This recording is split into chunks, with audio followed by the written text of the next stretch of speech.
Hey, Kentucky, this is Mary Jo Perino. Tonight, legal experts weigh in on Rand Paul's effort to unmask the Trump whistleblower.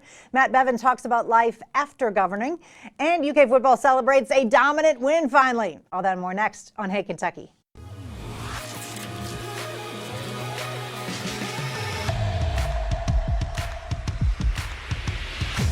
Welcome into Hey Kentucky. So excited tonight. Former gubernatorial candidate and state auditor Adam Edlin is my co-host. So glad to be here. This is awesome. I've been wanting to have you on for a long time. Yeah. So let's, we got some political discussion to get to today. All right, so let's do it. We begin first up with a follow-up on Rand Paul's effort to reveal the name of the informant at the center of the impeachment investigation in Washington.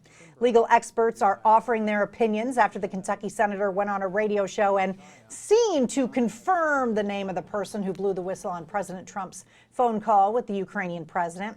While conservative websites and social media accounts have claimed to publish the whistleblower's name, there's been no official confirmation. And in fact, Senator Rand Paul only repeated the name when asked about it.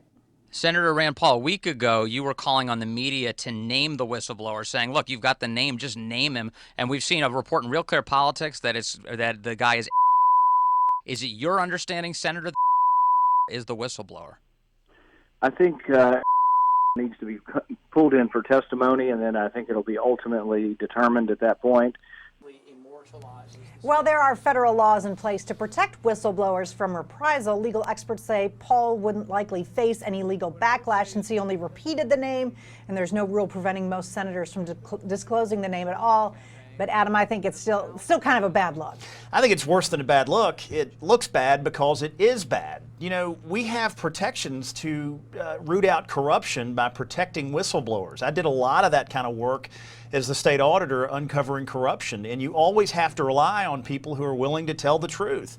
And when we unmask whistleblowers, we make it more difficult to make our government responsive to us. I just think this is a really bad move by a U.S. senator who's good at making a lot of bad moves. Yeah, I was shocked even when Trump was here and Rand Paul got up on stage and he was, you know, really started talking about, we got to get this name out there.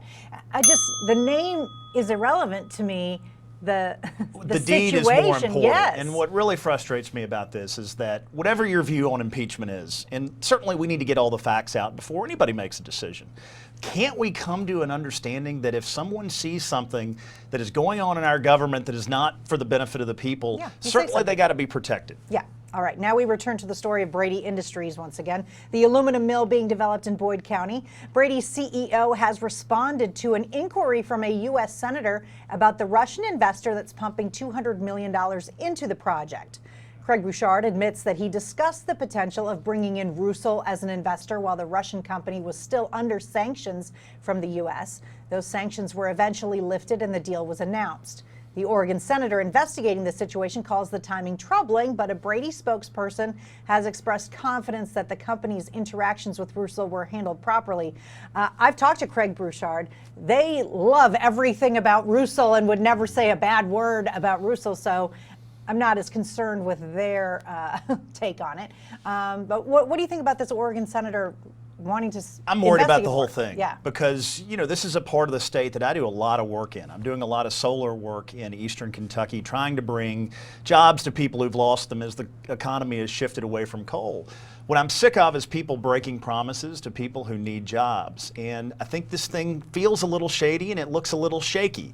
You know, I know what it's like to raise private capital to put a company together. And when you're involving Russian oligarchs, it's not a great look. And I just think that with the new governor-elect and the new economic development cabinet, we really need to get in and make sure that this deal is real.